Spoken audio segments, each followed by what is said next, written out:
one of the most popular Asian food festivals in the country is making its Seattle debut. Panda Fest is coming to the Seattle Center June 6th through June 8th, and the festival will feature more than 70 food vendors, including Bellevue's own MìLà soup dumplings. Chef Brian Young and his team will be there serving up their fan favorite soup dumplings. But we couldn't wait that long, of course, so we asked Chef Brian to come in the kitchen and teach us the art of dumpling folding. Good morning, Chef. Good morning. Super excited to be here. Oh, we're so excited to have you. Dumplings, I'm obsessed. But I always think that it's way too tough. There's no way I could do this at home. And you're going to maybe show me that that's not the case. No, it can be as hard as you want it to be. I'm going to show you how to do it the quote-unquote hard traditional way, but it is actually quite simple to do it the easy way, and you can quickly teach your friends and have a dumpling party that way. Okay, and before we get started, you guys gave me this adorable headband, and now I feel like I'm part of the crew. I'm ready. Awesome. Super Brian's cool. like, good Lord, Where's Curly. mine? Thank you. Where is yours? Later. Okay, so show me how to do this. Let's get to work. So what I have here is some filling that I've made that is our soup dumpling filling. And so what's different about soup dumpling fillings is that it has a gelatin inside called an aspic, and that's what melts when you cook it and turns into the soup. Interesting. And you said this was pork filling, but you can use a lot of different fillings, I Yes, imagine. so not every dumpling you make has to be a soup dumpling. You can just use pork, any type of ground meat. You could even use ground up vegetables, chopped up vegetables. But same thing, you'll have it prepared like this with your different aromatics and seasonings, soy sauce, ginger, green onions. Then you can get pre-made dumpling wrappers at the store. Oh, pre-made. Yeah. That's easy And enough. get yourself a fancy little paddle or a spoon that you have laying around. You put it right on the dumpling skin, and you take a little bit of water on your pinky. You go right around here. Why do you put the water around like that? So when you're not using fresh dough, you do need a little extra moisture to help it stay closed. Oh, and so interesting. with these store-bought dumplings, that's exactly what you'll need to do. There you're going. What would you call that? This is like a pinching technique, I feel like. So essentially what we're doing is we're creating these little pleats, essentially just crimping these together like so. Okay. And quick reminder, this is the hard way, so I've made a few of these before I got here. I'm sure. To show you how it looks. You did, and you put like a hefty amount of filling in the middle too. You do. You did that wicked fast. Okay, I'm going to start with the easy way first, and then I may graduate to the harder, traditional. The easy way is relatively easy. All you do is take your filling and put it in. You already got one right there. I got one kind of going. I'm going to give you this fresh one. Okay. That one's a little bit dry. But okay, then I'll do my my water water this and again. I'll show you. Oh, see, show off Brian. I like it. Okay. Get your water all the way around. All the way around. Perfect. And if you have a little extra right here, you can just pat it right in. Okay. And then you're gonna fold it right in half, and you're gonna make a little taco. Oh. Perfect. Done. No, I'm just kidding. Oh, almost. And then you're gonna gently crimp all the way around, like so. Gently crimp. There you go. Okay. Actually, you can crimp a lot harder.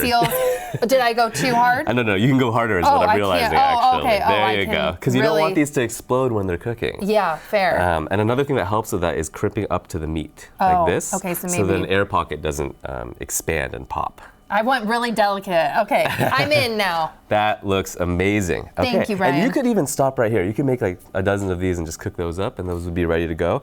But I'm going to show you a little thing that kind of adds some pizzazz to it. You're going to take your little taco like this and take a little bit of water and put it on this corner right here, like so. This one? Then you're going to bring that corner and you're going to bring it right over. To touch the other side? Did I do that right? Right over the top. Oh, over the top. Yes, very close. There we go, there we go. And then you squeeze that nice and shut. Yeah. And then you have this little guy. Cute. Right? Just like That's 2 steps. So fancy. And it is 2 steps. Okay, and you brought a steamer basket. Tell me about this, because this is the ideal way to steam these all, right? That's right. So once you got all of your dumplings folded up and ready to go, by the way, you can freeze these too at this point, and then you got a quick meal anytime during the week. You're gonna take your bamboo steamer basket and put a little liner down. P.S. Our soup dumplings, which you can get at your local stores, come with liners. Oh my gosh, you make it so easy. Thank you. Yeah, of course. And then you take all I'll of these put my guys. creation in the middle so we just really Exactly. know. Do we have to space these out, or what's the technique here? Not touching? Yes, not touching. They don't expand too much, but if they're that's touching, they beautiful. could stick together. So Okay, once they start move these cooking. little babies. Yeah, kind of like cookies, right? But Yeah. not as much as cookies. And then the power of TV, how long would you steam? So you lid this guy up, and then you get a boiling pot of boiling water, and you cook it for 11 minutes. And they're 11 ready from minutes. frozen. These ones aren't frozen, so you could probably do it in 7 minutes. But And then, we have ta-da! voila.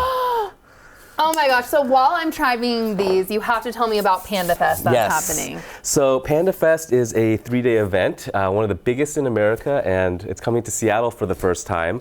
But it's a celebration of Asian food, Asian traditions, and culture. And we'll be one of over 70 vendors there showcasing all sorts of different Asian street food. There will be artisanal vendors who are showcasing handcrafted goods as well. Wow. And there will be a variety of cultural performances that are highlighting all the different cool traditions of Asia.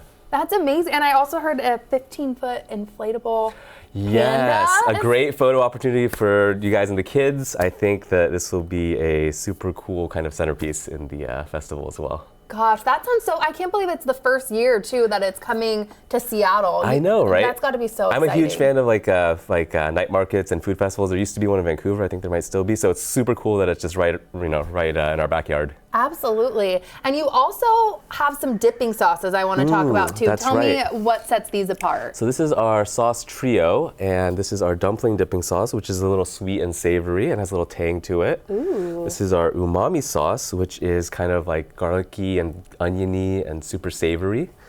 And then this is our chili crunch, which is, I think it's the crunchiest chili crunch on the market. It's like actually crunchy, because sometimes people make chili crisps and crunch that aren't crunchy.